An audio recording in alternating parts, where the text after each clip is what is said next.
Hello, kamusta tayong lahat? I praise the Almighty Father, the Creator of heaven and earth. He created us in His image and likeness because we are His children, and He wants to share to us His love that is unending. He wants to share to us His abundance, His wealth, and His gloriousness.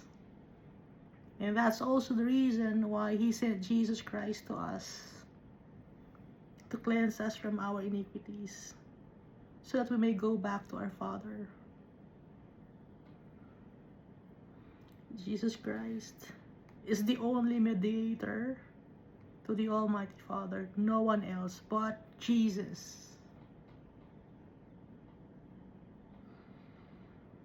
He is the Lamb of God, the bread of life, the kinsman redeemer, the branch of righteousness, Emmanuel, Messiah.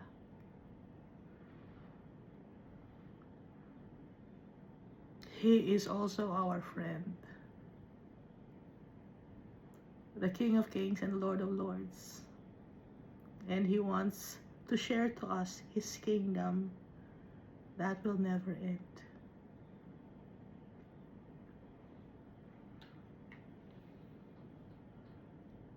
Jesus Christ teaches us to love our Father more than anything, and to love our brethren as we love ourselves.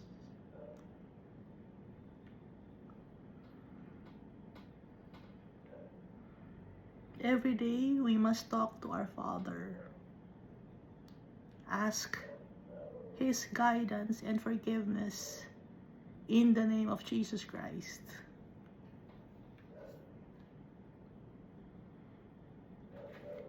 We are the apple of the eye of the Almighty Father. And He wants to talk to us always, because we are His children. But we must humble ourselves before Him. Acknowledge that we are sinners. Acknowledge that we cannot do anything without our Father.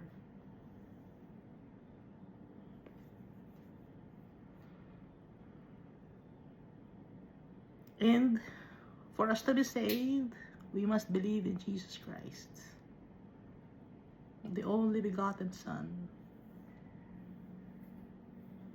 And whosoever believeth in Jesus Christ will be saved. Our real home is with our Father. Last time we read 2 Chronicles chapter 29. It's when Hezekiah reigned in Judah.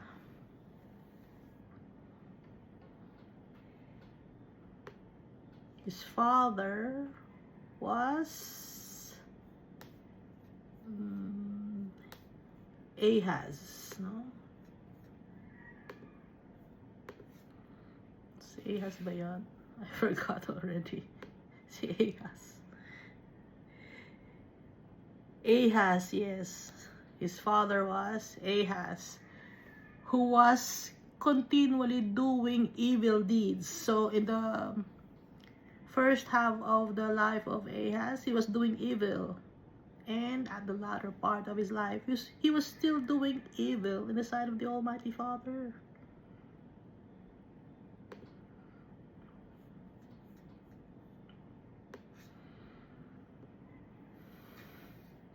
So Hezekiah was the son of Ahaz. And he became king when he was 25 years old. And he reigned for 29 years in Jerusalem. So, he lived for 54 years. And he did what was right in the sight of the Almighty Father. Like what David did. So, Hezekiah ordered to clean the temple because King Ahaz ruined it. King Ahaz incorporated wooden images in the temple of the Almighty Father. So Hezekiah ordered the people, the Levites, and the priests to cleanse the temple and open the doors of the house of the Lord because King Ahaz ordered it to be closed. Hindi pinagamit yung temple ni King Ahaz. He was wicked.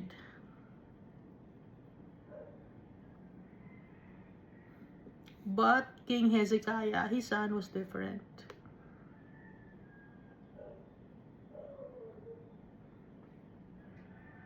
And King Hezekiah acknowledged that their fathers have trespassed and did evil in the sight of the Almighty Father, and they have forsaken their promises, no? So nung time ni King Solomon, the people promised. Nakalimutan na ng mga tao kasi ilang years na nagdaan, and the king who reigned after King Solomon did evil things. Although some of them did good in the eyes of the Lord, but some did abominations.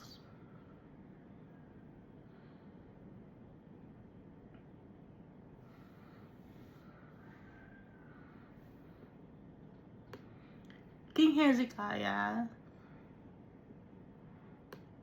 wanted to please the Almighty Father.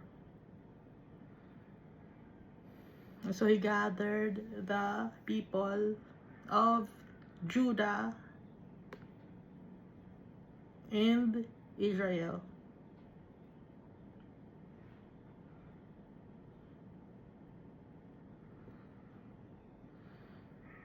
So nilinis yung temple, kung ano man yung mga basura na ipinasok ni King Ahaz sa temple, mga rubbish, mga debris, pinatanggal lahat ni King Hezekiah. And restored temple worship. So nung pagkalinis ng temple, nagkaroon sila ng offerings. Nilinis. How did they do that? By sprinkling the blood of animals on the altar. 7 bulls, 7 rams, 7 lambs, and 7 male goats for a sin offering for the kingdom. Kasi yung blood, kailangan merong mag-sacrifice ng blood dahil sa kasalanan ng mga tao. It's an eye for an eye, a tooth for a tooth. Since hindi pwedeng patayin ang tao, ng kapwa-tao, animals ang sinasacrifice in the olden days sa Old Covenant.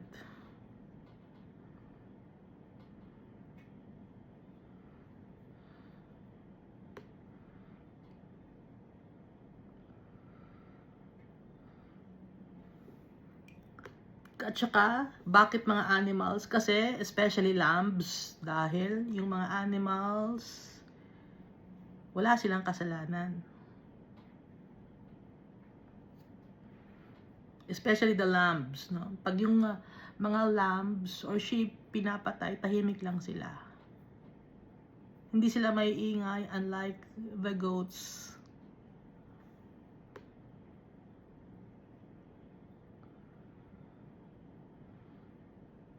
So for the atonement of the sins of the people, so ang naunang na-consecrate were the priests and the Levites muna, and then after that the people of Israel and Judah. So while they were offering to the Almighty Father, nagpapatugtog sila ng music, stringed instruments, and with harps, with cymbals, according to the commandment of David, of Gad the king's seer, and of Nathan the prophet. So yung mga nasa Book of Psalms, yun ang kanilang mga lyrics ng mga songs nila. Hindi natin alam kung paano ang tunog ng tono, yung tune ng kanilang kanta, pero yun ang lyrics. Si Almighty Father nagbigay nun through the power of the Holy Spirit kay David. So iba-iba, no? May mga burnt offerings, may mga sin offerings, may mga grain offerings. Iba-iba ang ibig sabihin nun. Nakalagay yon sa Book of Leviticus. Order yon ni Almighty Father. Pero since dumating si Jesus Christ, once and for all, isa lang ang offering. Sin offering, burnt offering, grain offering. Si Jesus na.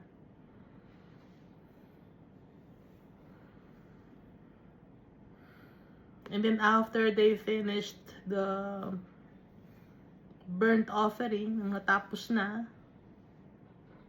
they worship the Almighty Father. Yung mga music, it's a form of worshiping also the Almighty Father when we sing songs to our Father.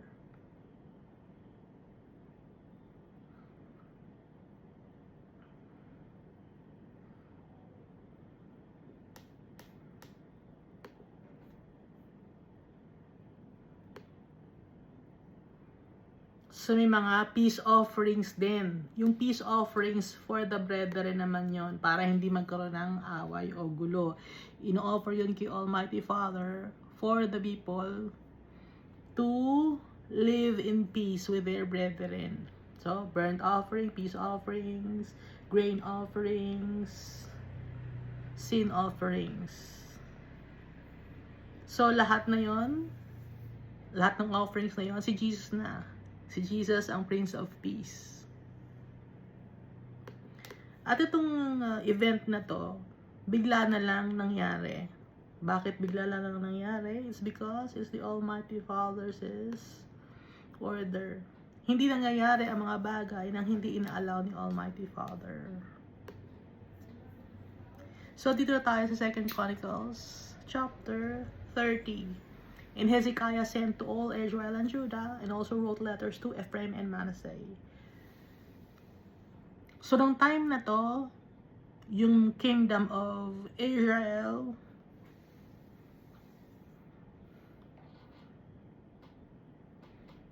has been conquered already by the Assyrians. Kaya itong si King Hezekiah, nakakapag-sulat na siya ng letter para sa mga tribe of Ephraim and tribe of Manasseh. Pwede na siyang mag-invite. Kasi nga, yung king or yung kingdom ng Israel, na-conquer na ng Assyrians. And also wrote letters to Ephraim and Manasseh that they should come to the house of the Lord at Jerusalem to keep the Passover of the Lord God of Israel. For the king and his leaders and all the assembly in Jerusalem had agreed to keep the Passover in the second month. So, yung Passover, gagawin sa second month instead of the first day of the first month, no? Kasi ang utos ni Almighty Father, yung Passover, it should be commemorated, nakalagay sa Exodus chapter 12, first day of the first month, no? Sana nga ba yun? Exodus chapter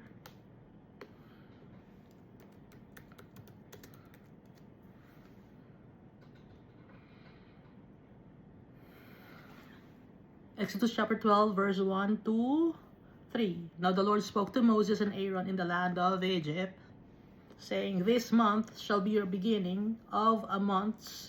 It shall be the first month of the year to you.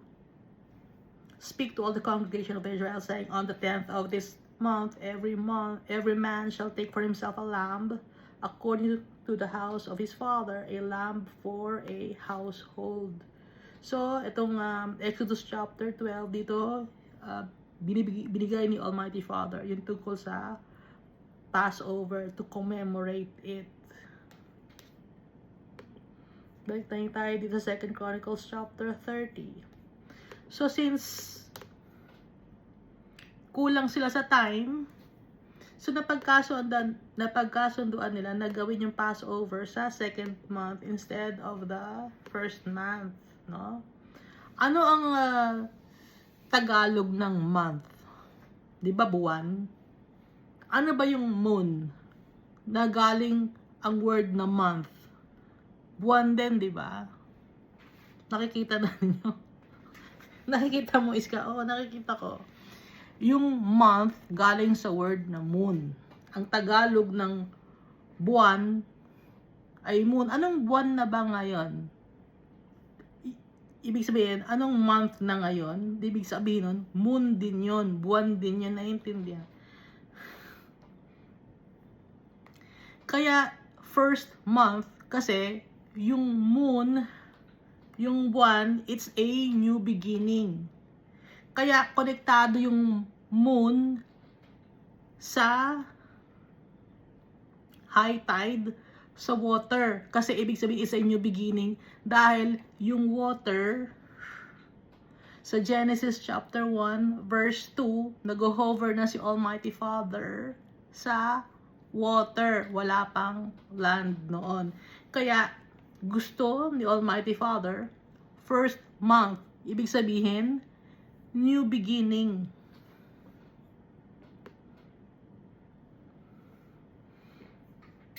Naintindihan mo, Iska? O, naintindihan ko. Naintindihan ko sa sarili ko.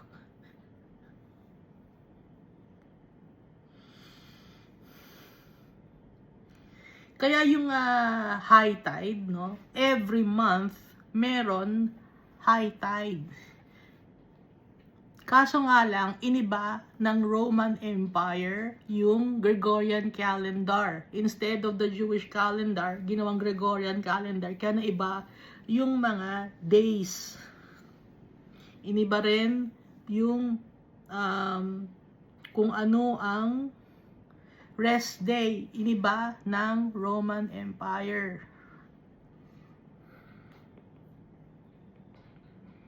So, kung i-check natin ngayon, yung calendar ng Jewish calendar, yung month ng Nisan, March to April. Bakit ganon? March to April, hindi saktong March or hindi saktong April. Kasi nga, naka-base yon sa new moon kung kailan ang high tide. No? Asa na ba yung listahan ng high tide? Saan ko ba nilista yun?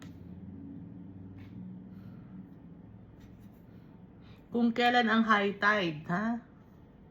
Yun ang new moon. Doon naka-base yung si Almighty Father. Ngayon, iniba ngayon ng Roman Empire. Naintindihan natin, ano, Iska? Naintindihan ako, naintindihan ako sa sarili ko.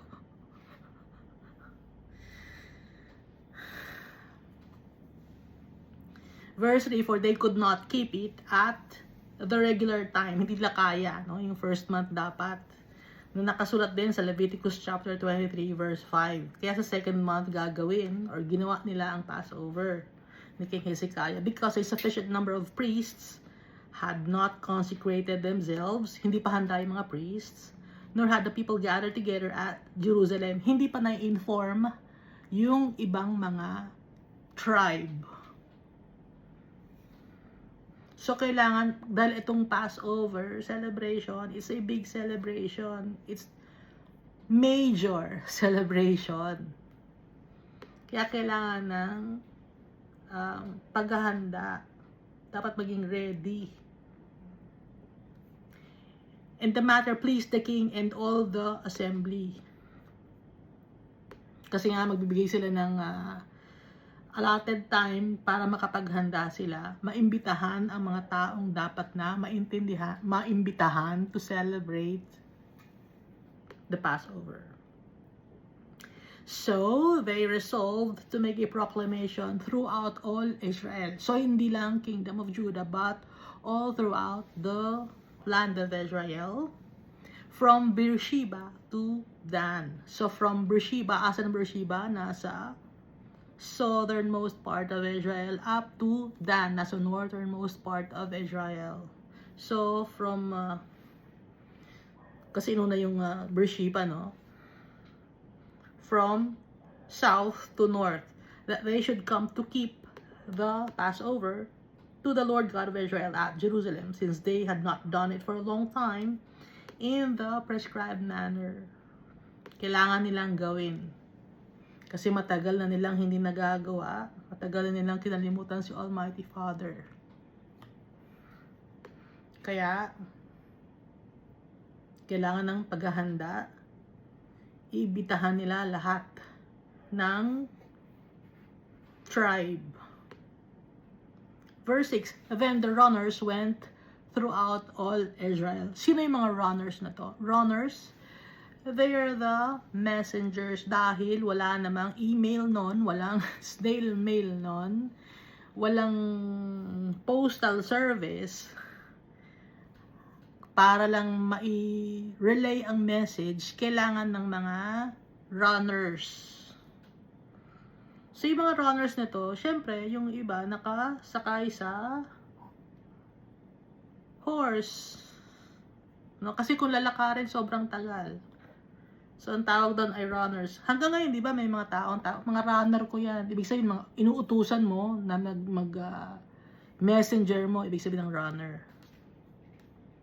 Then the runners went throughout all Israel and Judah with the letters from the king and his leaders. So, galing sa king of Judah yung letter, iniimbitahan ang mga tao, lahat ng tao, all throughout Israel. Not just the kingdom of Judah. And spoke according to the command of the king, children of Israel, return to the Lord God of Abraham, Isaac, and Jacob. Bumalik na tayo kay Almighty Father. Then he will return to the remnant of you who have escaped from the hand of the kings of Assyria. Nang sa ganon, babalik siya. Or babalik si Almighty Father sa atin, ibabalik niya yung mga taong nawala sa atin.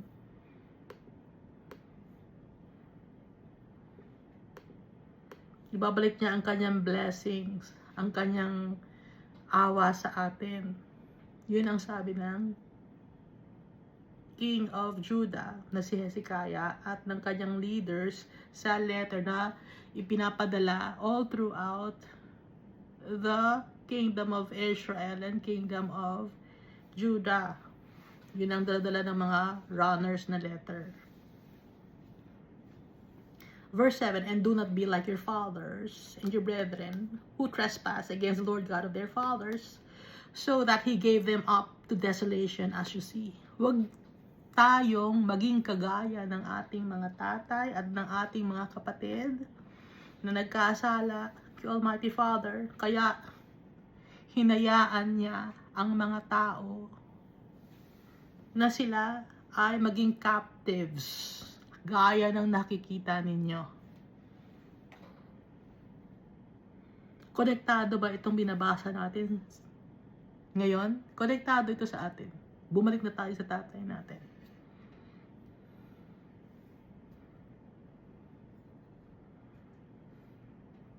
Bumalik na tayo sa tatay natin.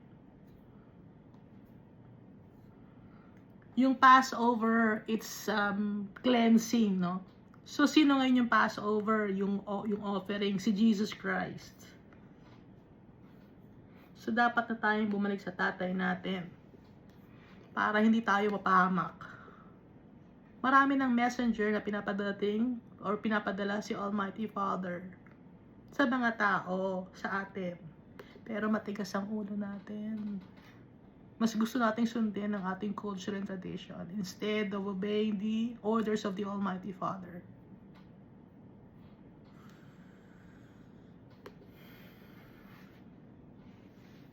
Verse 8, now do not be stiff-necked as your fathers were. Huwag kayong matigas ang ulo.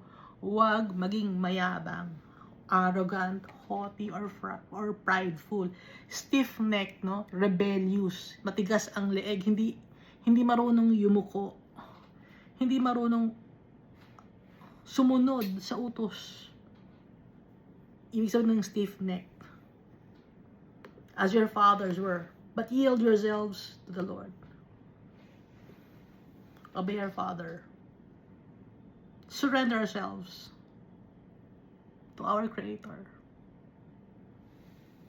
And enter His sanctuary, which He has sanctified forever. Enter His sanctuary. Sa Kanyang presence na nilinis niya forever, which He has sanctified forever, and serve the Lord your God, that the fierceness of His wrath may turn away from you. Paglingkuran natin si Almighty Father para hindi siya magalit sa atin. We must be faithful to Him. Paano ba natin paglilingkuran si Almighty Father? Lahat ba tayo dapat maging preacher? Ang pagsaserve kay Almighty Father, ano yun? Command sa atin ni Jesus? Mahalin si Almighty Father with our whole being, mind, body, and soul, and spirit, and strength. Ibig sabihin, in any endeavor that we delve into, we must obey our Father. We must acknowledge Him. In our day-to-day undertakings, we must ask our Father's advice. Do good deeds. Have faith in Him. Yun ang pagsaserve kay Almighty Father. Hindi dapat, baka sabihin, hindi, dapat pala maging pastor tayo, maging preacher, maging elders, lahat. Hindi. Ang pagsaserve kay Almighty Father, yung susundin ang mga commands niya. Believe in Jesus Christ.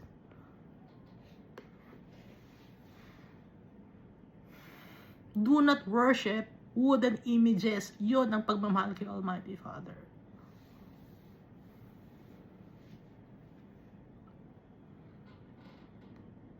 Denying ourselves, yun ang paglilingkod kay Almighty Father. Yun ang pagsaserve sa Kanya. We must deny ourselves. Para hindi siya magalit sa atin. Remember where we came from. San ba tayo galing? Galing tayo sa putik. Paano tayo nagkaroon ng buhay? It's because of the Almighty Father. Sa Kanya tayo galing. Ang mundo na to, puro mga kasinungalingan ang pinapakalat. Instead of reading the Bible, kung ano-ano mga books ang binabasa ninyo that are demonic, inilalayo kayo kay Almighty Father.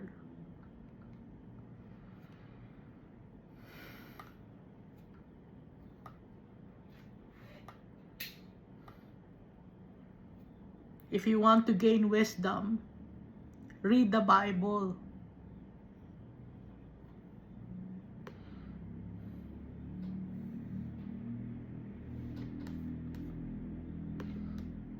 Verse 9. For if you return to the Lord, your brethren and your children will be treated with compassion by those who led them captive. Para maawa si Almighty Father sa atin lahat. Dahil tayo, captive tayo. Baka sabihin, captive ng ano? Captive tayo ng kasalanan.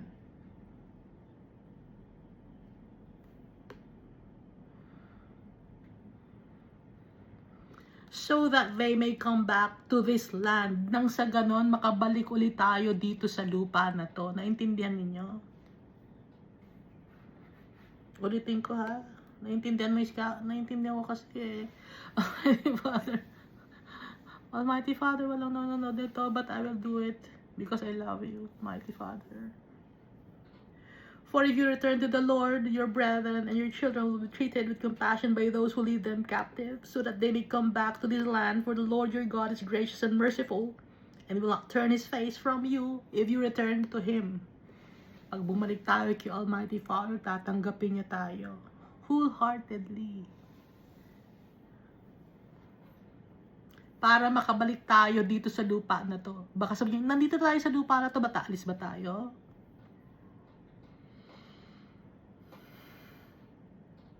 Darating ang time, no?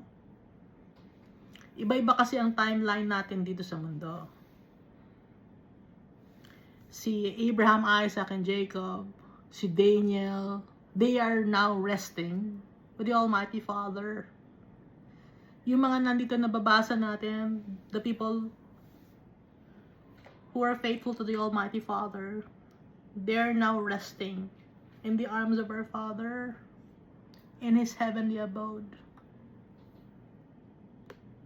Makakabalik uli sila sa land dito. Okay? Bakit? Bakit sila makakabalik uli sa land dito? Wala na yung katawan nila. Anong mangyayari? Basahin natin, Revelation chapter 21. Now I saw a new heaven and a new earth, for the first heaven and the first earth had passed away. Also, there was no more sea. Wala nang dagat. And then I, John, saw the holy city, New Jerusalem, coming down out of heaven from God, prepared as a bride adorned for her husband. And I heard a loud voice from heaven saying, Behold, the tabernacle of God is with men, and he will dwell with them, and they shall be his people. God himself will be with them, and be their God. And God will wipe away every tear from their eyes. There shall be no more death, nor sorrow, nor crying. There shall be no more pain, for the former things have passed away. So, dito, sa Revelation chapter 21, nakuha na ang birthright, ang inheritance. No? Nasa prophecy. Book of prophecy kasi itong Book of Revelation. So, nakuha na yung inheritance. Ngayon, ibinigay na sa atin yung inheritance. So, since ibinigay na sa atin ang inheritance, makakabalik tayo sa lupa na to. I saw a new heaven and a new earth. For the first heaven and the first earth had passed away. Wala na ang luma. Magiging bago na lahat. Itong mundo, bago na lahat, magiging malinis. Ibababa ang New Jerusalem. Kaya makakabalik tayo dito sa land natin ngayon. Pero after the life that we have here on earth, habang hindi pa binibigay sa atin ang ating inheritance, magre-rest muna tayo kay Almighty Father in heaven. And then, after that, pag nag-gather na lahat ng mga faithful to people who are faithful to the Almighty Father and Jesus Christ, they're resting in heaven. And then, time will come, ibibigay na, pagsama-sama na lahat, ibibigay sabay-sabay ang inheritance. At ang inheritance, ibababa ang New Jerusalem dito sa lupa, malinis na lahat, wala nang dagat. Makakabalik ang mga tao. Gaya ng nandito. 2 Chronicles chapter 30. For if you return to the Lord, your brethren and your children will be treated with compassion by those who lead them captive, so that they may come back to this land. For the Lord your God is gracious and merciful, and will not turn his face from you if you return to him. Nakikita nyo na yung comparison, ha, Iska? O, nakikita ko na yung comparison. Maliwanag, di ba? Sino kausap ko? Ako lang mag-isa. Verse 10. So the runners, ito lang natin, 2 Chronicles chapter 30, verse 10. So the runners passed from city to city through the country of Ephraim and Manasseh as far as Zebulun, but they laughed at them and mocked them. Yung mga runners, sino to mga runners na to? Mga messengers. Messengers of the King. O symbolically, itong si King Hezekiah, inutusan niya yung kanyang mga messengers. O si Almighty Father, inutusan niya yung kanyang messengers to invite people Ha? Ngayon, nagpunta si Ephraim, Manasseh, and Zebulun. Anong ginawa ng mga tao? They laughed at them, mocked them. Ngayon, may mga prophets sa pinadala si Almighty Father sa atin. Ano ang ginawa ng mga tao? Pinagtawanan. Minamock. They jeered at people who talk about the faithfulness of the Almighty Father and Jesus Christ. To celebrate the Passover. Pinagtawanan. Sabi ng butike. Wala na ng butike.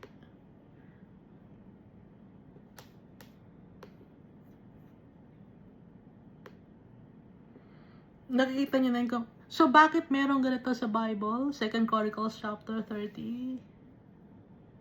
Example for us. Ipinapakita ni Almighty Father. Pero hindi nakikita ng mga tao, hindi nila naiintindihan. Akala lang nila history lang or istorya lang to. Hindi nila alam. Konektado ito sa Book of Revelation. Hindi ko rin dati alam. Nagpapasalamat ako kay Almighty Father. Naintindihan ko na. Nevertheless, some from Asher, Manasseh, and Zebulun humbled themselves and came to Jerusalem. Pero may mga tao who believed. Kaya, may mga taong from Asher, Manasseh, and Zebulun humbled themselves and came to Jerusalem. So tayo, maniniwala tayo sa mga runners, sa mga messengers ng Almighty Father. Magpapakumbaba tayo sa Kanya.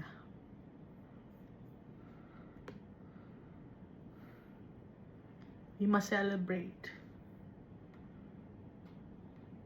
the gloriousness of our Father. Worship Him. Live peaceably. Came to Jerusalem. Jerusalem means city of peace. Live peaceably. Maging peaceful living. Ano yung peaceful living? Hindi tayo mga away. Magtitiwala tayo kay Jesus Christ. Verse 12, also the hand of God was on Judah to give them singleness of heart to obey the command of the king and leaders at the word of the Lord. Ano nangyari? Singleness of heart. Iisa ang goal. Iisa ang adhikain. Si Almighty Father, He is one with Jesus Christ. Singleness of heart. Si Jesus Christ, He is one with us. Singleness of heart. So since we are one with Christ, we are also one with our Father. Singleness of heart. And we have the Holy Spirit. Singleness of heart. To obey the command of the king and the leaders at the word of the Lord. Singleness of heart. Kaisa sa puso.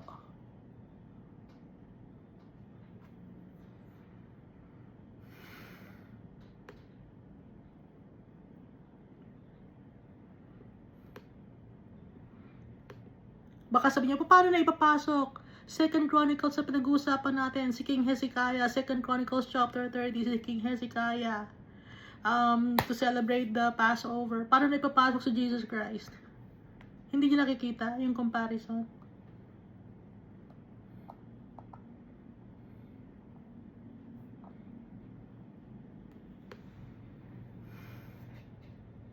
We must ask the guidance of the Holy Spirit to understand the words of our Father. Seek Him, and we will find Him. Verse 30, now many people, a very great assembly gathered at Jerusalem to keep the feast of unleavened bread in the 2nd month. Yung mga tao, to keep the feast of unleavened bread. Ano ba yung unleavened bread? Walang halong pampaalsa.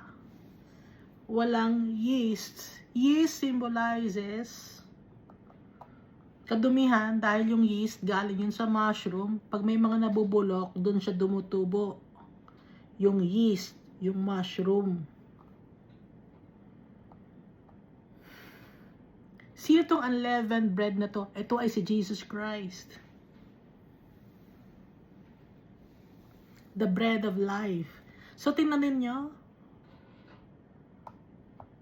iisa lang yung yung motive ng Bible. Nakikita nyo ba?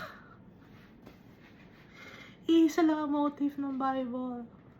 Isa lang. Laging ituturo si Jesus Christ, si Almighty Father, to do good deeds, to be obedient to the Almighty Father, to have faith in the Creator of heaven and earth. Laging yun ang motive. Na meron tayong Redeemer, tagapagligtas, si Jesus.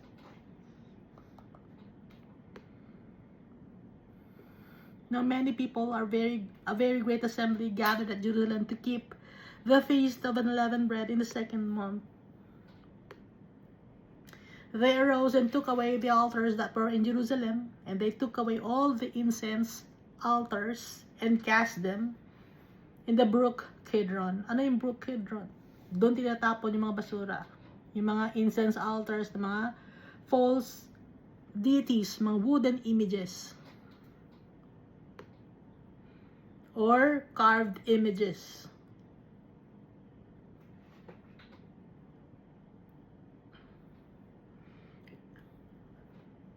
Di pa ba kayo nagsasawa? Ha? Inuulit-ulit ng Almighty Father. Inuulit-ulit dito sa Bible. Do not worship carved images. Hindi ba niyo naiintindihan?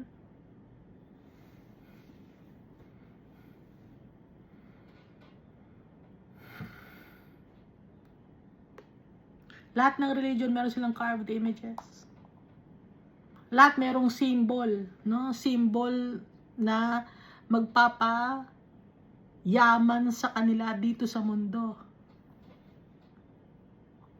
Meron ako nakita, no, sa online app, online shopping app. Nagbebenta siya ng pampaswerte. Ba't hindi na lang niya sarili, kung talagang totoo yung kanyang mga pampaswerte, sarili na lang niya, ba't pa niya ibinibenta?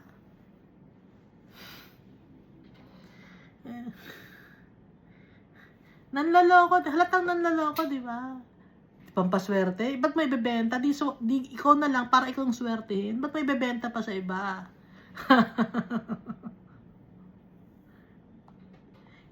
Mayroon ako nakita sa mall na nagbebenta ng ganyan. Gusto ko lang kausapin eh. Yumayaman ka ba dyan? Yayaman ka? Ba't binibenta mo kung yayaman pala ikaw dyan? Para ikaw na lang yumaman. Ikaw na lang, ang sarilinin mo na lang, di ba? O baka pag sinabing hindi, dapat i-share natin ang blessings. I-share, kung gusto mong i-share ang blessings, dapat walang bayad yan. Libre, share mo eh. Bakit mo yung binibenta? O, sagot. Gusto mong i-share, diba? Yung blessings. Gusto mong yumaman yung ibang tao. Ba't mo binibenta?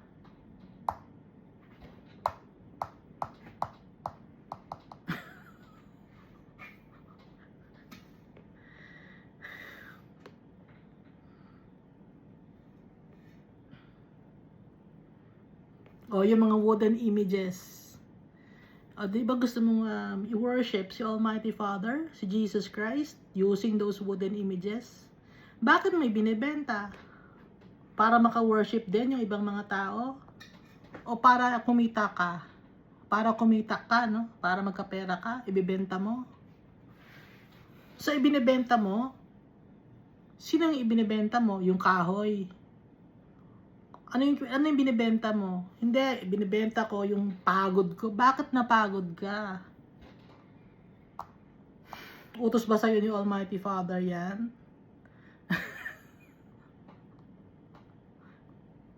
Utos ba sa'yo ni Jesus yan? Hindi, utos, order kasi to eh, order. Order.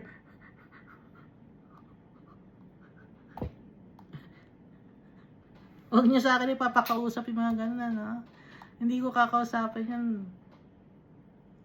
Yari.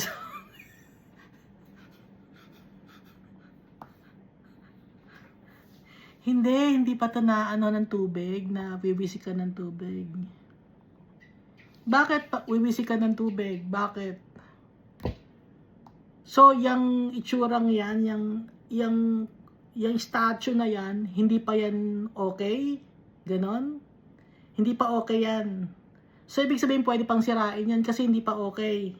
Kasi wala pang wisik ng tubig. Bigyan niyo ako ng rason. Ha? Ayusin niyo yung rason ninyo.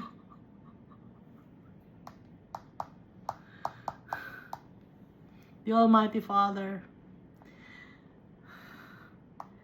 sees that as an abomination. Ha? Maraming magagalit sa akin. Maraming galit sa akin dahil dyan. Mas takot ako kay Almighty Father. Anong magagawa ng tao sa akin?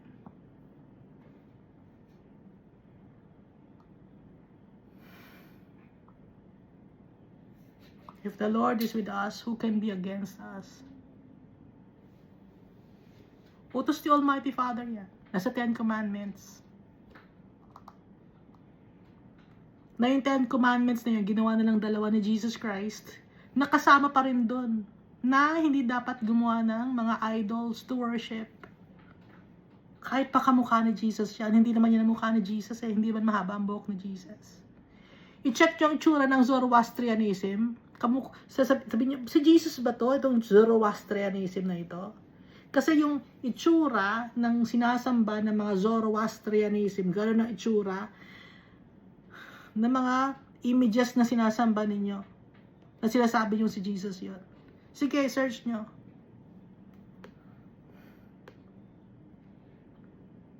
Nililigaw kayo ni Satan. Matagal na kayo niloloko ni Satan. At marami na napunta sa impyerno. Dahil dyan, sa kasinungalingan na yan. Nakalagay na nga dito sa Bible, hindi pa rin nyo naiisip. Ha? Kasi turo sa inyo. Turo rin o. Wow, ulitin ko, turo nino yan. Ng religious leader ninyo. Lagot yung religious leader ninyo sa kay Almighty Father.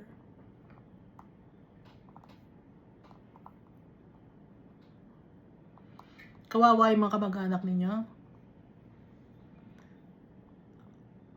Na nawala na. At doon naniniwala. Nung nandito sila sa mundo, may time sila. Nakarating sa kanila yon. Nag-message si Almighty Father sa kanila. Imposibleng hindi. Pero hindi sila nakinig.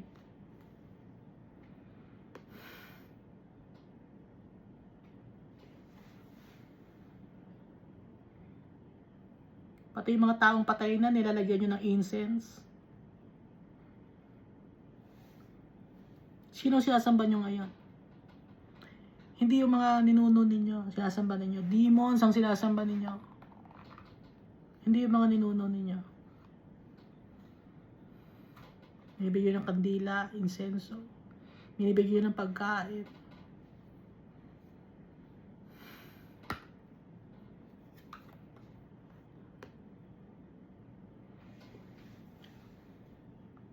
Kaya galit si Almighty Father. At kung ano man ang kaguluhan meron sa society natin, it's because of our sins.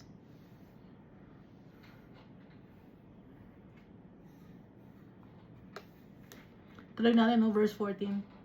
They arose and took away the altars that were in Jerusalem, and they took away all the incense altars, and cast them in the brook Kidron. Incense altars. Altar.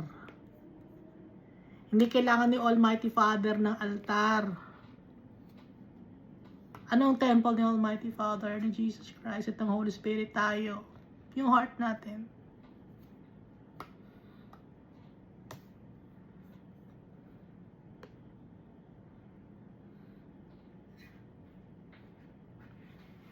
Kaya tinapon nga sa brook Kidron Mga basura yun. Verse 15. Then they slaughtered the Passover lambs on the 14th day of the second month. The priests and Levites were humbled or were ashamed and sanctified themselves.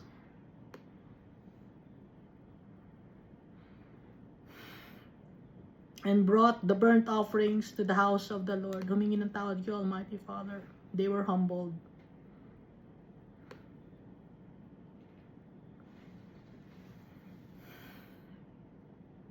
Verse 16. They stood in their place, according to their custom, according to the law of Moses, the man of God. The priests sprinkled the blood received from the hand of the Levites. Yung sprinkled blood. Sa ngayon, ang blood na ini-sprinkle sa atin, blood of Jesus Christ.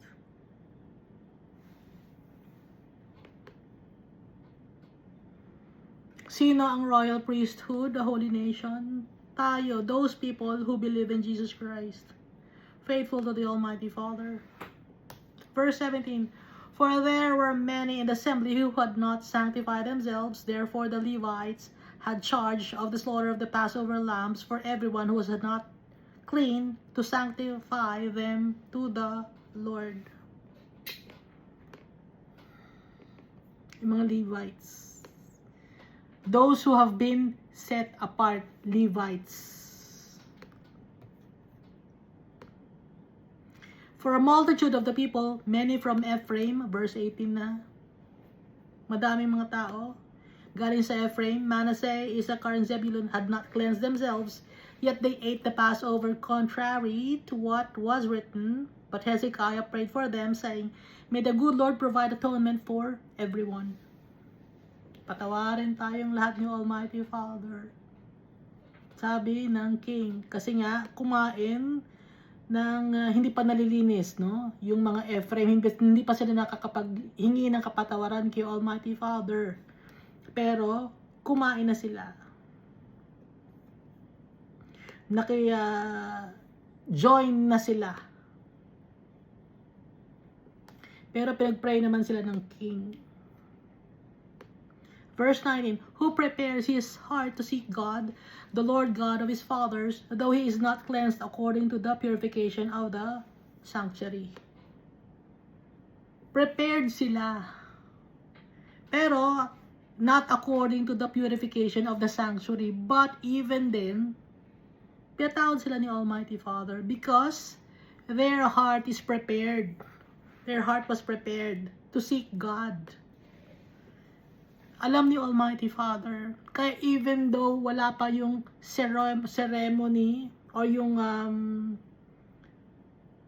cleanse according to the purification of the sanctuary, pinatawad na sila ni Almighty Father.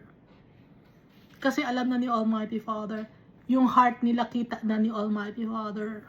Prepared na sila yung heart nila to seek God.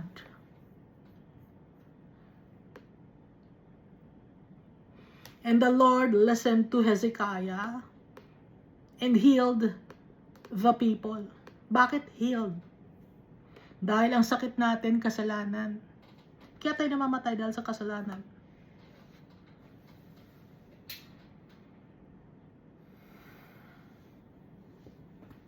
Dahil tayo na-stress dahil sa kasalanan. Baka sabihin nyo, di pag humingi ako ng tawad kay Almighty Father, hindi na mamamatay, hindi na. Yung soul mapupunta sa heaven. Kay Almighty Father, kay Jesus Christ, death has no sting anymore. And the Lord listened to Hezekiah and healed the people.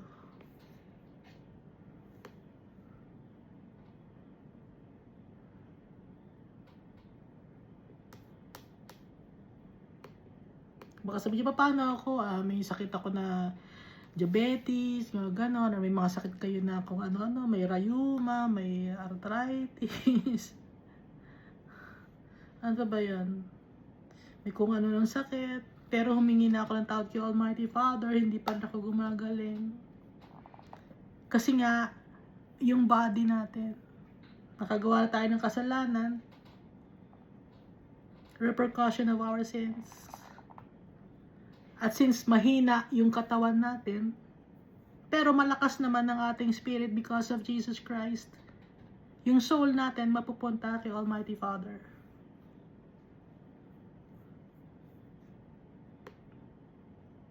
At kung nakita ninyo, no? Lahat ng mga prophets, except Elijah, they died. Si Jesus, he died. But then he rose again after 3 days. And so, like Jesus, we may die, but we will live with Jesus. Because our Jesus is alive. And so we will live also. If we are followers of Jesus Christ, death has no sting anymore.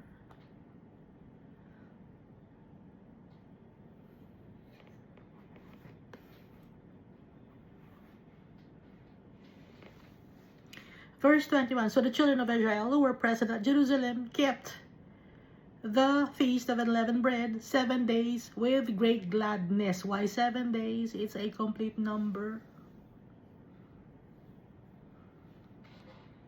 7 days, yung ika-7th day, it's a celebration. No? And the Levites and the priests praised the Lord day by day, singing to the Lord, accompanied by loud instruments. So, kumakanta sila. Celebration.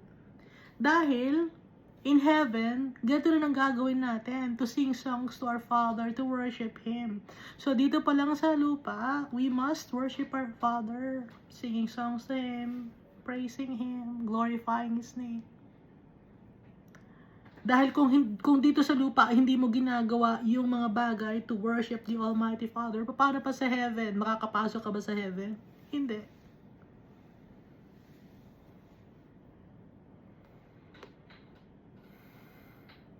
Kaya dito pa lang, we must sing songs to our Father, worship Him, acknowledge Jesus Christ, have faith in Jesus Christ. Verse 22, now Hezekiah gave encouragement to all the Levites who taught the good knowledge of the Lord. And they ate throughout the feast 7 days, offering peace offerings and making confession to the Lord God of their fathers. Nagko-confess sila ng kasalanan kay Almighty Father. Wala ritong nakaharap na priest na magko-confess ka sa priest, no? Walang sinasabi, ha? Kanino sila nagko-confess ng kasalanan? To the Lord God of their fathers. Lord, patawarin mo ako, Lord, sa aking mga kasalanan, Almighty Father. Please forgive me. Hindi sa priest nagsasalita ng kasalanan, no? Kasi yung mga priest dito, iba ang kanilang ginagawa. Sila ang naglilinis, ha? Yung mga priest dito. Hindi sila yung parang king.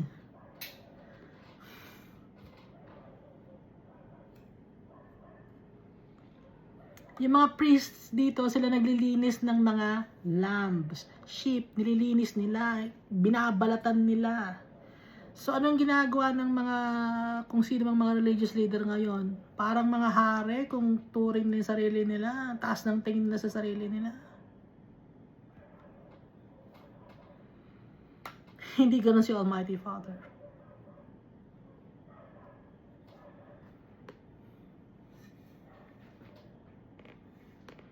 Pantay-pantay tayo sa paningin ni Almighty Father.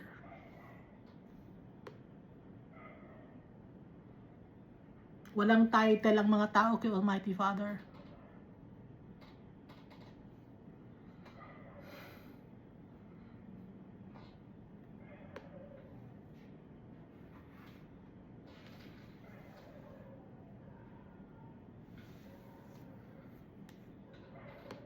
And they ate throughout the feast 7 days, offering peace offerings and making confession to the Lord God of their fathers.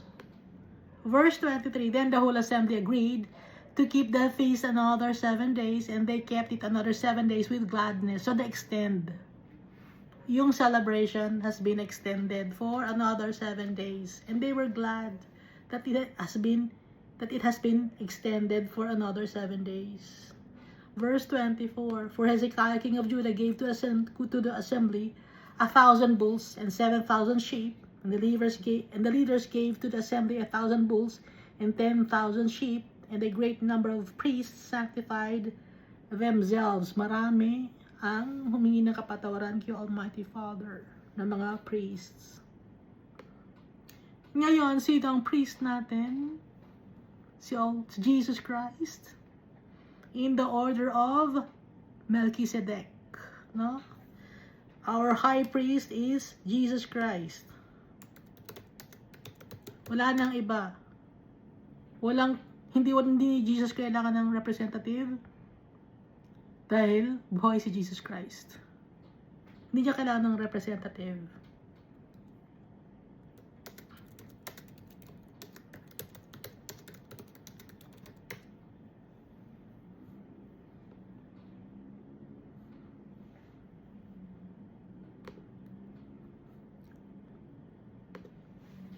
Nasa book of Hebrews, chapter 4, verse 14.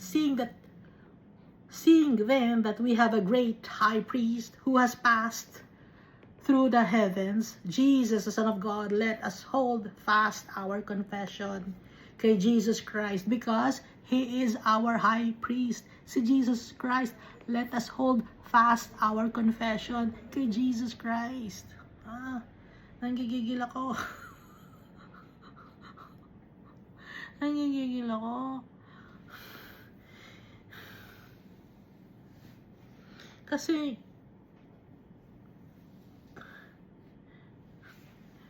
yung kasinungalingan ng mga tao, kung ano nang pinagsasabi, hindi nagbabasa ng Bible.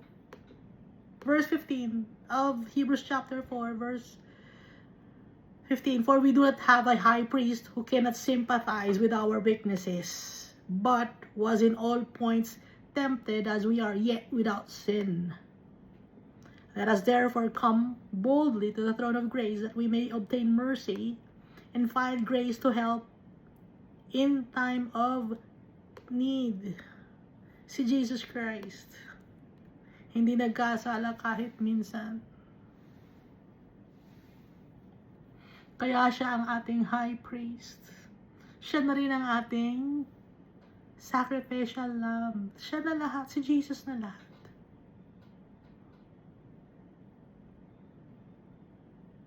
Mapagpatawad si Jesus Christ.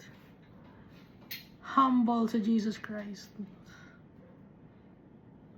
Yung mga religious leaders, mayayabang sila. Nakikita ba ninyo? Kailangan pa silang i-assist. Kailangan pa silang may mga sing-sing. Tapos hahalikan mo pa yung sing-sing nila, yuyukuan mo pa sila. Hindi ganun si Jesus Christ.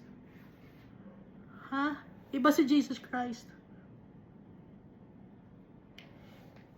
For we do not have a high priest who cannot sympathize with our weaknesses. Alam ni Jesus Christ ang ating weakness. Kaya He can sympathize with us.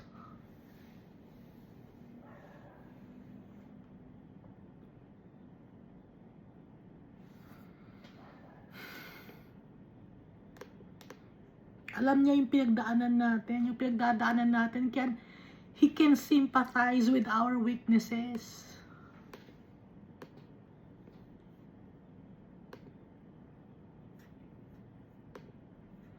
Siya ang ating high priest, wala nang iba, walang tayong representative. Siya rin ang ating teacher.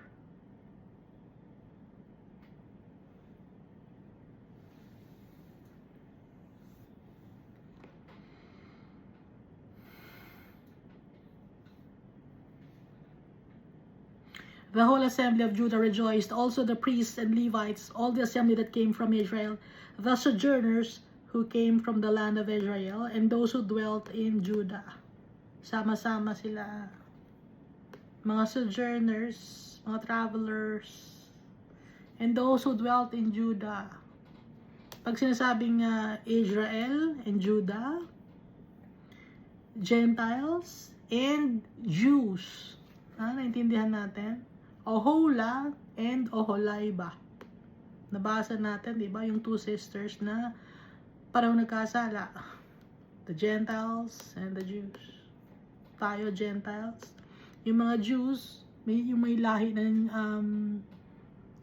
may lahi ng kay Abraham, Isaac, and Jacob. Nagtataka ako nun, yung ibang mga tao, hindi nila alam, galing sila kay Shem. Hindi nila alam.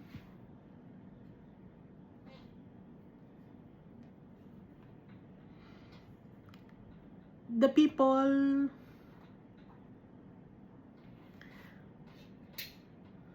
who have light-skinned or who are light-skinned, they are from Shem. Ulitin ko, those people who have dark skin, they are from Ham. And those people who have yellow skin, Japheth. So those three men were the sons of Noah.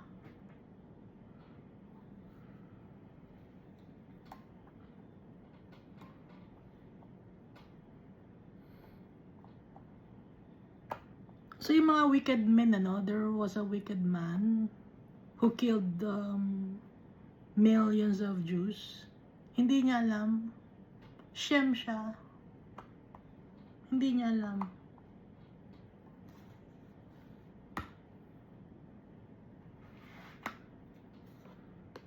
Bakit? People are being deceived by the principalities of this world. Itinago ang Bible. Kaya yung wickedness kumalat, kalat-kalat.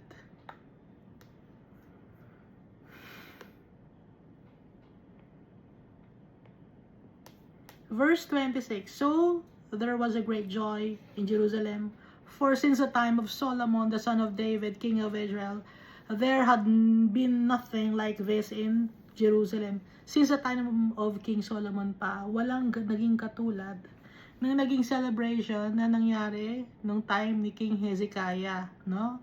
So from King Solomon, hindi na naulot yun hanggat hindi nangyari na naging king si King Hezekiah.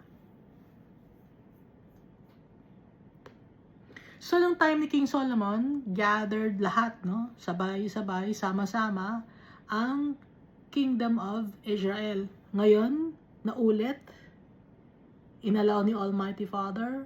Hindi niya gusto na ang Kingdom of Judah lang ang mag-celebrate ng Passover. So, ano nangyari? Yung the Assyrians conquered the Kingdom of Israel. So, yung ibang mga tao from the Kingdom of Israel, nakasali sila sa celebration ng Passover at nangyari nung time ni King Hezekiah. Naiintindihan ninyo? Pero nung yung time na divided yung Kingdom of Israel, nagkaroon ng Kingdom of Israel and Kingdom of Judah, hindi nagkaroon ng celebration. Pero nung nawala yung Kingdom of Israel, nagkaroon ulit ng celebration. Ang galing ni Almighty Father. Naiintindihan natin, Iska? So, nung time na si King Solomon, buong Israel ang nag-celebrate. And then, after ng time ni King Solomon, nahati ang kingdom, walang nag-celebrate ng Passover. Even the Kingdom of Judah, hindi lang na sinelebrate yung Passover. Na-celebrate na lang ulit yung Passover nung nawala na yung Kingdom of Israel. Naging isa uli sila. Na-conquer ng Assyria. Yung Kingdom of Israel, nag-celebrate ulit sa ng Passover. Kasi gusto ni Almighty Father, magkakasama ang mga magkakapatid.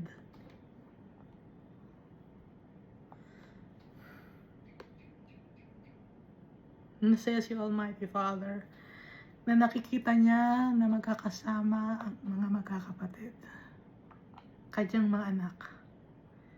Verse 27, and the last verse of 2 Chronicles chapter 30. Then the priests, the Levites, arose and blessed the people. And their voice was heard, and their prayer came up to His dwelling place, to heaven. Yun ang dwelling place ni Almighty Father, ang heaven. Hindi ang mga buildings na pinapatayo ninyo, hindi yung magagandang mga buildings na kung saan-saan, mga pinagawa ng mga magagaling na mga architect dito sa mundo, hindi. Dahil ang dwelling place ni Almighty Father in heaven. Ang temple ni Almighty Father dito sa lupa, sino? Ang heart natin. At sino ang church? Pag magkakasama tayong lahat, tayo ang church. Those people who trusts in the Almighty Father. People who trust in the Almighty Father and believe in Jesus Christ. Church yon. Hindi ang building na ipinapatayo ninyo. Hindi ang structure or physical dwelling. Ha? Hindi gawa sa semento. Kaya kahit lagyan nyo pa ng ginto yan, basura yan kay Almighty Father. Yung pinapatayo nyo na magagandang hindi maganda tong building ito, mga materials puertes ba tawag to?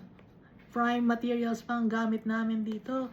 Ginto, pilak, namumulaklak ang gamit namin dito. Kahit pa sa paningin ng Almighty Father, basura yan. Uulitin ko, no? Sa si Almighty Father, metaphor to ha, si Almighty Father, masaya siya pag magbibigay tayo sa Kanya ng offering. Gaya ng crows. Yung mga crows, grateful sila pag tinulungan sila ng tao. No? There are some crows who were grateful to people pag tinulungan sila. Naaalala ng mga crows. So sometimes they give trinkets or buttons or mga buto or bato. Nagbibigay sila sa tao as a way of giving thanks to the person who helped them. Ganon yung mga crows. Pero sa atin, pag nakita natin yung bigay ng crow, parang basura to, pero masaya tayo dahil binigyan tayo ng crow, naalala tayo ng crow. Thankful yung crow sa atin dahil tinulungan natin. Natutuwa tayo, di ba? Kahit basura lang yun. Ngayon si Almighty Father, ganun din. Yung binibigyan natin kay Almighty Father, basura lang yun. Pero masaya siya, hindi dahil sa kung anong binigyan natin, kundi dahil sa grateful tayo sa Kanya. Inaalala natin siya lagi. Dinadalaw natin siya lagi. Nasa heart natin, siya or tayo, siya ay nasa heart natin. Lagi natin siyang inaalala.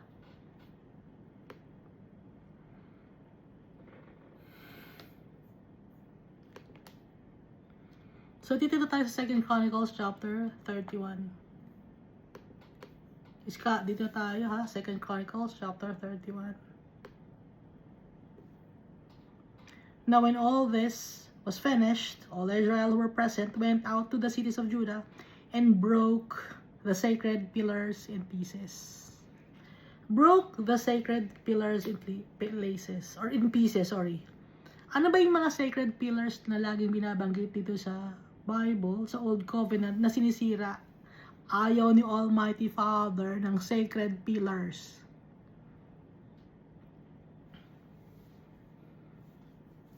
Ano yung mga sacred pillars na yun? Example, obelisk. Dahil yun ay nagsisymbolize ng pag-worship sa demons. Hindi niyo alam? Ang obelisk, galing siya sa Egypt. Doon siya ginawa, no? Alam naman natin ang Egypt symbolizes kasalanan. Yung Egypt, anong wino-worship niya ay ang sun god Ra. Kaya yung Roman Empire, ginawang rest day, ang Sunday, in honor of the sun god Ra. Kaya nga Sunday. But originally, the rest day was Sabbath day, Sabado. But whatever it is, kahit ano pa man, kung gawin yung Sunday or Saturday or Monday, ang rest day, kay Almighty Father, iba ang rest day natin. Ang rest day natin, all throughout the days of our lives, we must live for our Father so that when the right time comes, the time to rest, we will go back to our Father. That's the rest day.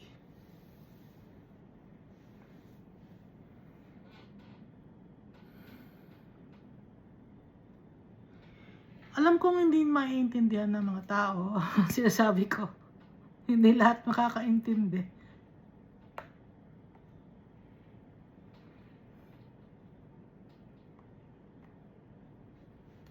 Ngayon, itong sacred pillars na to, yung obelisk, no? Iba pa, yung mga bagay na to commemorate idols. Yun ang mga sacred pillars na sinasabi. Ano ba yung to commemorate? Yung pagpapaalala. Example nga ay yung obelisk or yung, alam niyo yung totem pole? Iska, alam mo yung totem pole? Alam mo yung totem pole eh.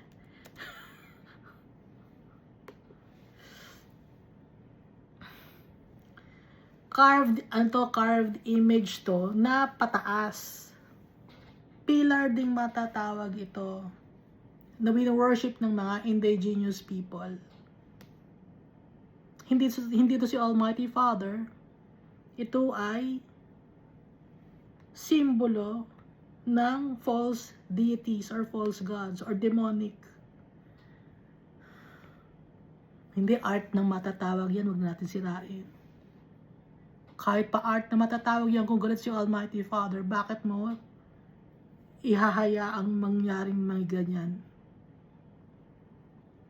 Kahit pang art na matatawag, kahit pa sabihin na hindi matagal ng panahon yan, wag na natin pakialaman yan. Sige, kayo, wag niyong pakialaman. Mapupunta ang soul niyo sa eternal damnation. Dahil matagal na, diba? Gusto niyo i-acknowledge yun, matagal na. Mas gusto niyo i-please ang mga tao. Gusto niyo ng validation ng tao eh. Ayaw niyo masaktan yung mga tao. Pero si Almighty Father, matagal na natin sinasaktan. Nag-react na naman yung butiki. Ang galing ng butiki, ang galing mag-react. Matagal na natin sinasaktan si Almighty Father.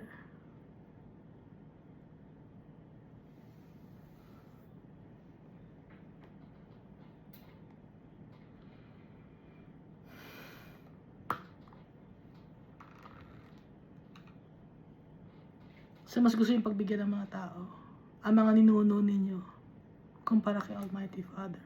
Nakakalungkot. At dahil doon, ang kaluluwa niyo mapupunta sa eternal damnation. Hindi gusto ni Almighty Father mapunta kahit sino man sa kanyang mga anak sa eternal damnation. Pero dahil sa matigas ang ulo, gagawin niya yon. Because He created us in His image and likeness.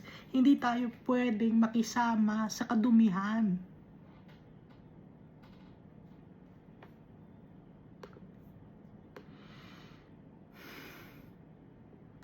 Kaya ito, dito sa 2 Chronicles chapter 31, they broke the sacred pillars in pieces. Dinurog nila.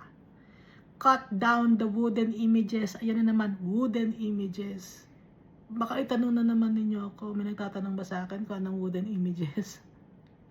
Lahat ng makikita nyong wooden images na niluluhuran ninyo, na binibigyan nyo ng pagkain, na nilalagyan nyo ng kandila, na nilalagyan nyo ng insenso, matatawag na wooden image yan. Ayaw ni Almighty Father yan. Baka sabi nyo, hindi si Jesus to, si Jesus. Hindi yan si Jesus. Walang picture si Jesus.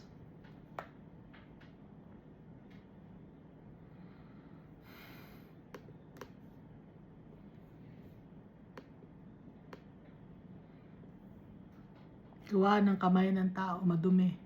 Binenta sa inyo. Ibinenta sa inyo yung si Jesus, tapos sasambahin ninyo yung kahoy. Holiness bang matatawag yun? Hindi, wiwisik ka ng kandila, ay wiwisik ka ng tubig. Pag nawisik ka ng tubig, sasambahin na ninyo pag winisik ka ng tubig. Madumi rin yung tubig, hindi nyo alam.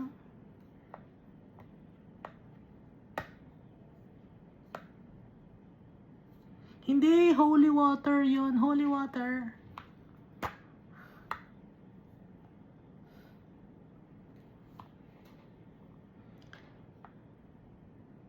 Meron bang holy water dito sa Bible na binanggit? Na pag nawisikan na ang isang bato ng holy water, malinis na yon. Wala sa Bible yon. Ceremony yan. Nasa culture and tradition ninyo. Na ginawa sa Roman Empire, ng Roman Empire. Pinagsama-sama lahat ng beliefs to gain the validation of all the people to create a one world religion. Kaya lahat ng beliefs pinagsama-sama. Kasama na dyan ang Zoroastrianism. So lahat ng religion, offshoot of Zoroastrianism. Yung reincarnation, meron din sa Zoroastrianism yan. Na meron yung Buddhism, na meron yung iba pang mga religion. Na merong lahat na idolatry.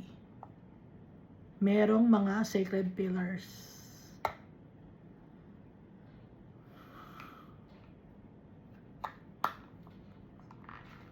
Magkakaalaman tayo sa last days. Magkakaalaman sa last days. Kaya ngayon palang inihahanda tayo ni Almighty Father.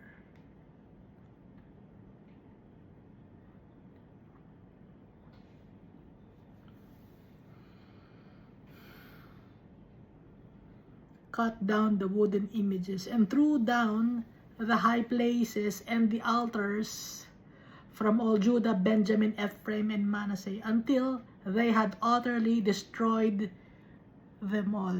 Sisirain. Hindi, ano yun, gawa yan ni Michelangelo, ni Leonardo, ni Raphael, ni Donatello. Yung gawa yan ng Ninja Turtles.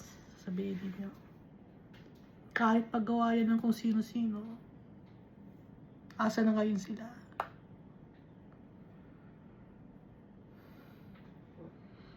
Ang pinaka-importante, si Almighty Father, hindi nyo naiintindihan.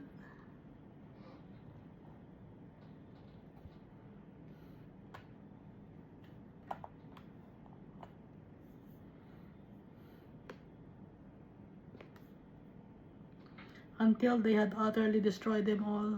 Then all the children of Israel returned to their own cities, every man to his possession.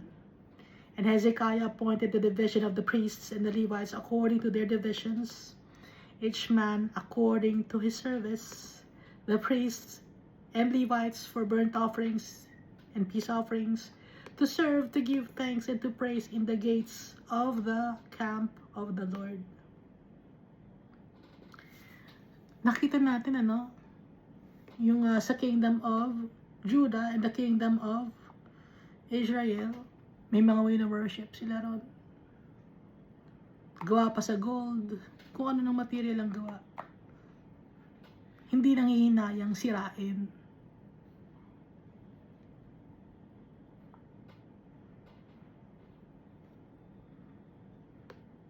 Dahil lahat ng yon, yun ang kinagagalit ni Almighty Father. It's an abomination.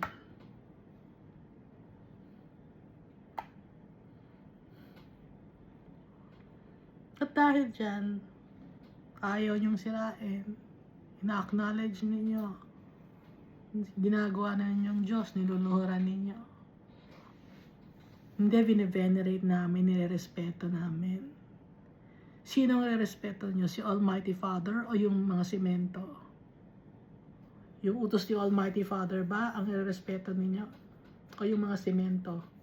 Mamimili lang naman kayo eh. Nakalagay naman dito sa Bible, ulit-ulit natin binabasa. Hindi kayo nakikinig, hindi kayo naniniwala.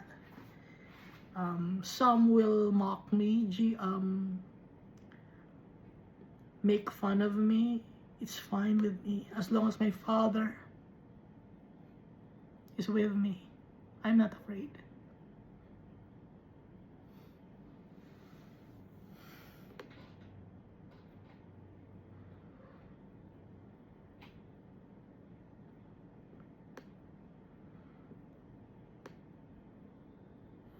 Declare natin ang 2 Chronicles chapter 31 verse 3. The king also appointed a portion of his possession for the burnt offerings, for the morning and evening burnt offerings, the burnt offerings for the Sabbaths, and the new moons. Yung Sabbath, rest day. Yung new moons, new beginning.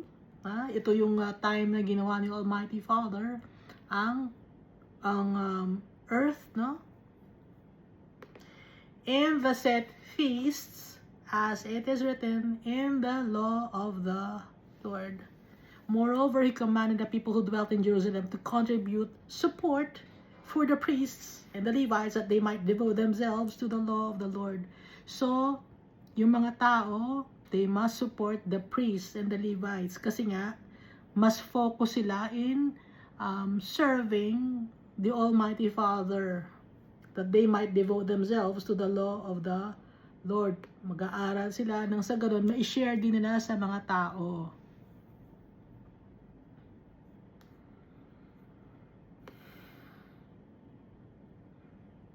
So, donation, support. Tsaka alam natin na yung mga tithes, it's for the Levites,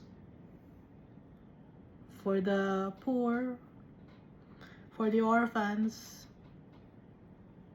for the widows, for strangers. Yun ang tithes. Verse 5. Hahati-hatiin yun. Ibinibigay niyo ba ang tithes sa mga nangangailangan? Saan niyo nilalagay yung tithes? At yung tithes, no, it's a tenth kung ano mang meron kayo na income ng tao. Some, they ask tithes twice a week. Ba't ganon?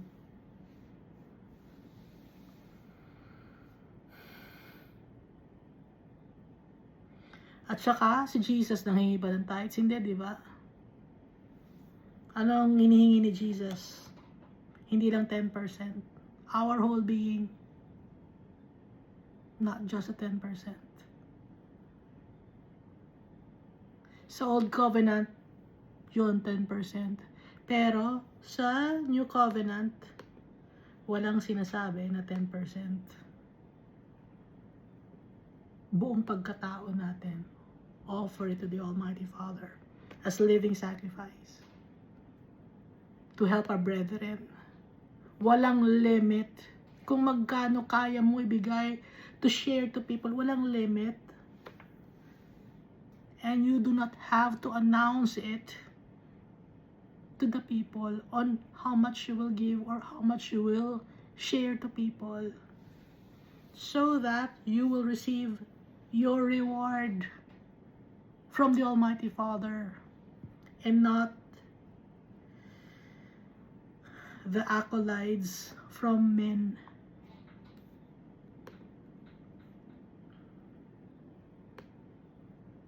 So verse 5, 2 Chronicles chapter 31. As soon as the commandment was circulated, the children of Israel brought in abundance the first fruits of grain and wine, oil and honey, and of all the produce of the field, and they brought in abundantly the tithe of everything. Abundantly. So ngayon, ano na ibibigay natin? Not just a tenth. Kung ano ang kaya nating ibigay wholeheartedly.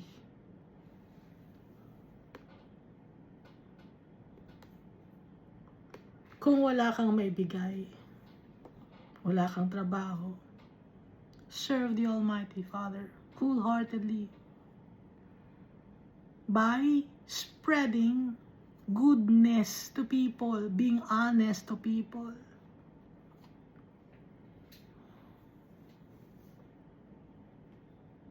Ipakita mo sa mga tao that Jesus Christ lives in your heart. That you are a living sacrifice, pleasing in the eyes of the Almighty Father. Yun lang sapat na kay Almighty Father.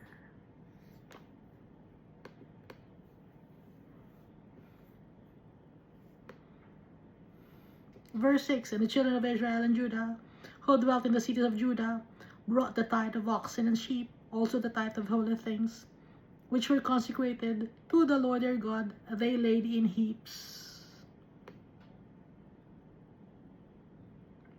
In the 3rd month, they began laying them in heaps, and they finished in the 7th month. Verse 8 of 2 Chronicles chapter 31. And when Hezekiah and the leaders came and saw the heaps, they blessed the Lord and his people, Israel. Then Hezekiah questioned the priests and Levites concerning the heaps. And Azariah, the chief priest from the house of Zadok, answered him and said, Since the people began to bring the offerings into the house of the Lord, we have had enough to eat and have plenty left. For the Lord has blessed his people, and what is left is this great abundance. Sobra-sobra ang natatanggap namin. Sabi ni Azariah, the chief priest. Sinabi niya sa kay King Hezekiah. Now Hezekiah commanded them to prepare rooms in the house of the Lord, and they prepared them. Magpagawa kayo or ayusin ninyo bodega, no? Storeroom, storage, para sa mga pagkain, yung mga grain offerings, mga wine, ganun doon ilalagay. And then they faithfully brought in the offerings, the tithes, and the dedicated things Conani the Levite had charged of them, and Shimei's brother was the next. Assistant niya si Shimei, yung kanyang brother, si Conaniah. Siya yung in charge, tagabantay ng storage room, kung nasaan nakalagay yung mga tithes and gifts. Si Shimei yung kanyang assistant. Jehiel, Azaziah, Nahath, Asahel, Jerimoth, Jozabad, Eliel, Ishmachiah, Mahath, and Benaiah were overseers under the hand of Conaniah and Shimei's brother. So mga assistant ni Conaniah, si Shimei, and then si Shimei, meron pang mga other people under them kasi nga madaming binibigay. So, ikaw sa wine ka, ikaw mag-oversee ng wine, may mga kanya-kanya pa rin mga trabaho kasi nga madami. At the commandment of Hezekiah, the king, and Azariah, the ruler of the house of God, Kor, the son of Imnah, the Levite, the keeper of the east gate, was over the freewill offering to God to distribute the offerings of the Lord and the most holy things. And under him were Eden, Menayamin, Yeshua, Shemaiah, Amariah, Shechaniah, his faithful assistants in the cities of the priests, to distribute allotments to their brethren by divisions, to the great as well as the small. I-divide, hati-hati. Yung mga natatanggap nila, hati-hati. Hindi sila swapang ng religious leader. Hati-hati. To the great as well as the small. Divided lun. Besides those males from 3 years old and up who were written in the genealogy, they distributed to everyone who entered the house of the Lord his daily portion for the work of his service by his division. So ito yung mga Levites, kahit besides those males from 3 years old and up, kahit mga bata, no, kasi Levites sila. Meron silang portion. Nakakatanggap. Mga bata, 3 years old and up. Verse 17, and to the priests who were written in the genealogy according to their father's house, and to the Levites from 20 years old and up according to their work by their divisions. Hati-hati sila lahat. And to all who were written in the genealogy, their little ones and their wives, their sons and daughters, the whole company of them, for in their faithfulness they sanctify themselves in holiness. Also for the sons of Aaron the priests, who were in the fields of the common lands of their cities, in every single city there were men who were designated by name to distribute portions to all the males among the priests, and to all who were listed by the genealogies among the Levites.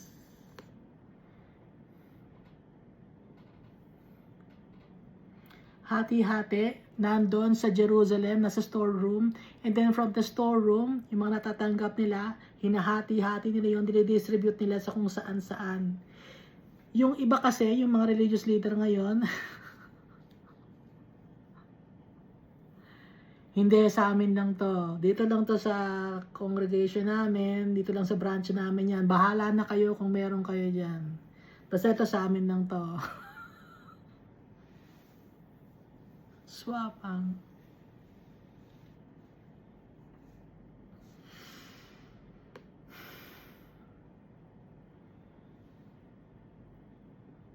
Doon pa lang makikita mga if they are from the Lord or not.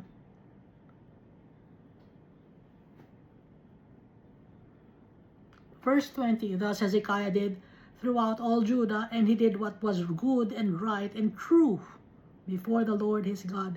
Good, right, and true before the Lord his God. Verse 21 in the last verse of 2 Chronicles chapter 31. And in every work that he began in the service of the house of God, in the law and in the commandment to seek his God, he did it with all his heart. So he prospered. Paano tayo magiging prosperous? Hindi lang ito prosperous dito sa mundo. Baka kasi isip nyo, hindi, para yayaman ba tayo dito sa mundo? Hindi. Ang iniipon natin na kayamanan, riches in heaven. Hindi riches dito sa mundo.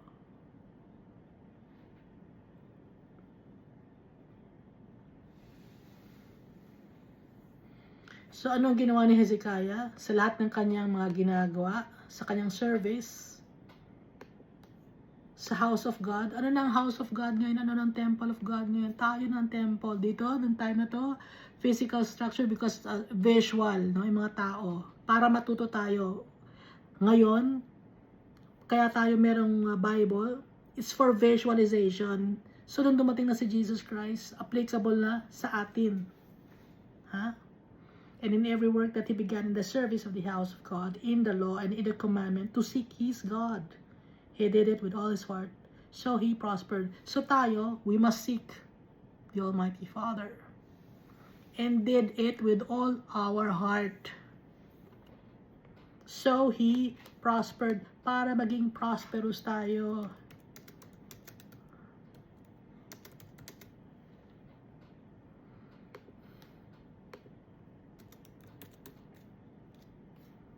Hindi lang prosperous dito sa mundo, kundi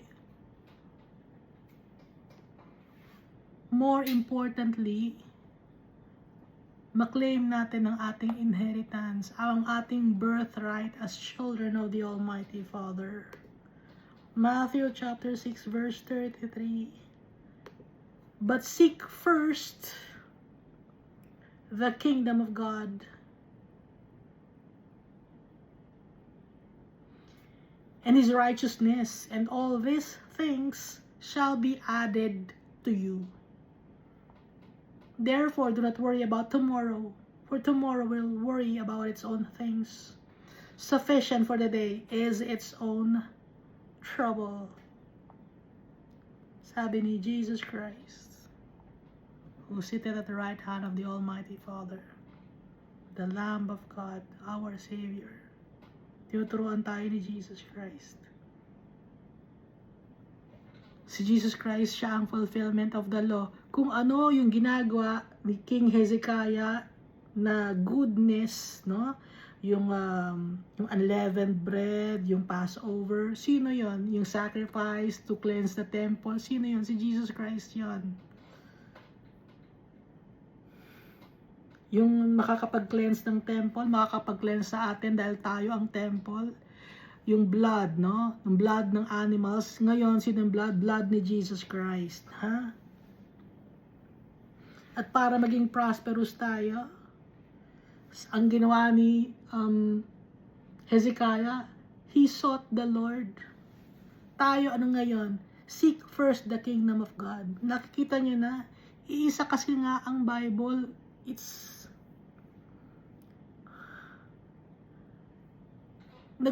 nag-ano sila congruent. Ano bang another word for congruent? May another word for congruent eh. compatible, consistent, harmonious, non-conflicting. Walang conflict ang Bible. Buo ang Bible. At nakikita na natin yon.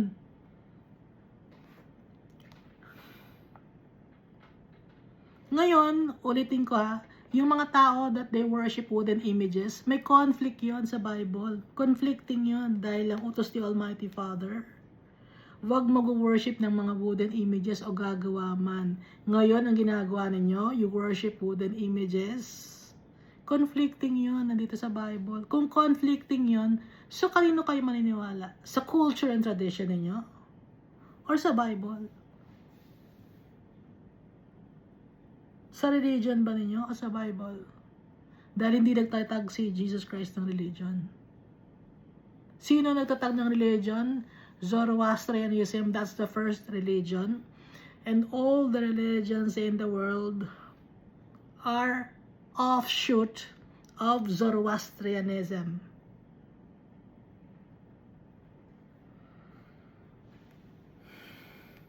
Iniiba-iba lang ang pangalan, iniiba-iba lang ang design, pero ang gist, pareho lang.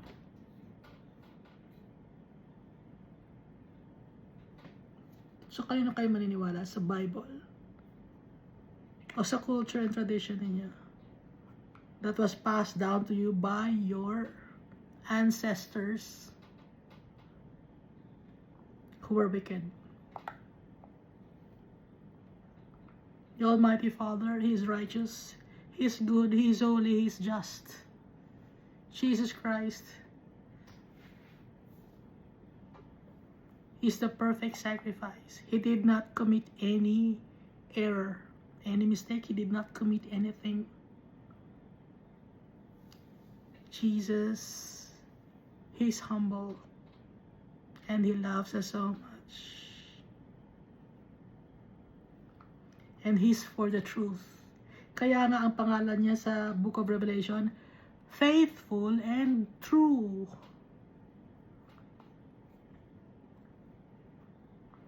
Dahil ang mundo na to, punong-puno ng kasinungalingan. Let's go back to read the Bible. Let's go back to our Father. Thank you, and God loves us all so much.